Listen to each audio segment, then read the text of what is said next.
The Gemara in Masechet Sanhedrin has the same question you're asking. They ask one of the Chachamim, say, Kvod Harav, what's going to happen when Mashiach going to come? He says, Uba leTzion goel leshaveh pesha beYaakov. Mashiach comes, he's going to save all of the people.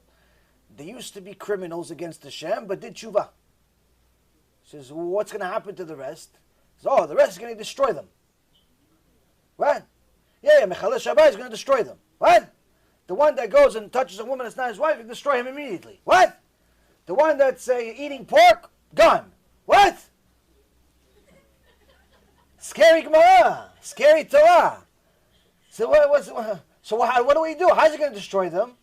He says the Mashiach, there's going to be two things that destroy people. One is a war called Gog and Magog.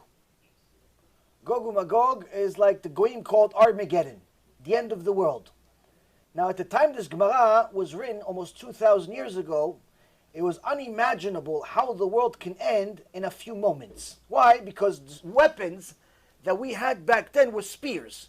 So even if you had 10 million people throw their spear against the next army, that's also 10 million people, and everybody hits, worst case scenario, 20 million people died. What about the rest of the billion? How's the rest of the world going to die? Meaning, it was unimaginable for end of the world scenario to happen in moments. Today, every average person that has used technology one day in their life understands how the world can end in a second. All somebody needs to do is press the button, atomic bombs go. Once one country sends atomic bombs, the enemy country sends atomic bombs in return. Within moments, the world is destroyed. Hashem Yirachem.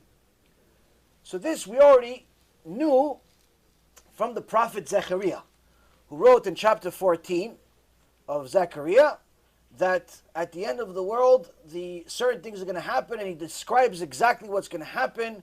And the way he describes it, it's literally the definition of what happens during an atomic war. Melting skin, eyes, becoming fluid, and all types of hideous descriptions of what happens as a result of atomic or biochemical war. Now, so the Chachamim were asking their rabbi, says, Kvod Harav, so how do we get protected from this? He goes, Mashiach. Okay, but what's the Mashiach? You said Mashiach is going to destroy us. He goes, oh yeah, that's the second one. How's the Mashiach going to destroy? It says the Mashiach is going to be able to smell the sins on people. Whoever did Teshuva, he's not going to have to say anything. He doesn't have to say, oh no, I did Teshuva. No. Mashiach is going to be able to smell whether he has Yirat Shamayim or not. Meaning, whether he's a Mechalel Shabbat or not. Whether he's touching women he's not allowed to. Whether he's protecting his eyes, you're going to know it just by simply seeing him. Person that did not do Teshuva, unfortunately joins the rest of the people that go with Gog and Magog. A person that did, David HaMelech tells us in this Tehillim, Uba leTzion goel leshaveh pesha beYaakov, that those people that did Teshuva will be saved by Mashiach, despite the war, despite the pain, and so on. So then the next question is your question. They say, okay, so what do we have to do in order to be saved? So Rabbi Eliezer ben Horkonos answers and he says, Torah and Gemilut Chasadim. What does that mean, Torah and Gemilut Chasadim? First and foremost, you have the Torah. Bruchim Habayim Kvod Harav. First and foremost, what does Torah mean? It says Torah means go learn the Torah, see what it says, and do it. No excuses. Torah says keep Shabbat, keep Shabbat. Torah says keep kosher, keep kosher. Torah says you have to be modest as a man or a woman. Be modest as a man or a woman. Torah says you have to do certain things, do it. As soon as you learn it, start doing it. It's hard for you, try again. It's hard for you, try again.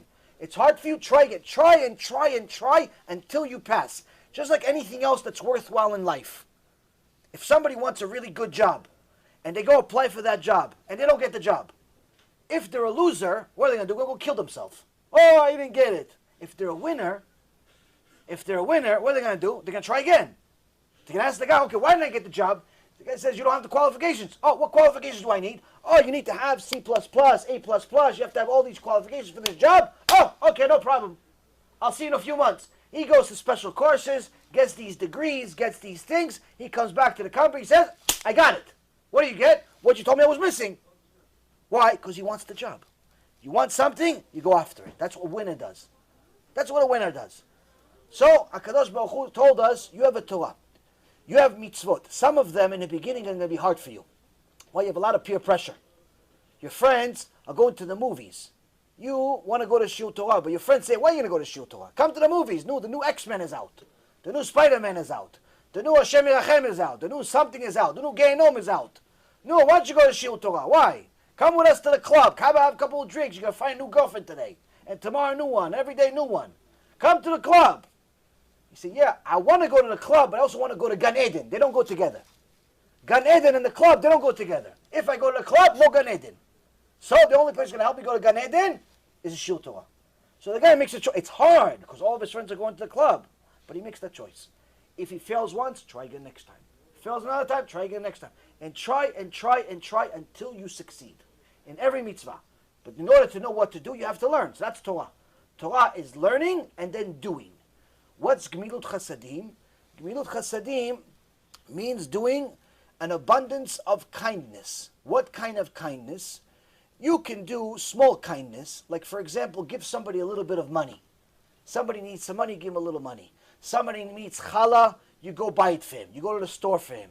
Your mom, is under pressure, you help her out. That's kindness. But Gemara says, not kindness, abundance of kindness, a lot of kindness. So they ask him, what's the highest level of kindness? Highest level of kindness is introducing and influencing somebody to get closer to HaKadosh Baruch Hu. That's the ultimate kindness. Get somebody closer to Hashem. How? There's countless ways. One way, bring him to the Shiur Torah. You bring him to Shiur Torah. You don't have to say anything. Just get the guy to come.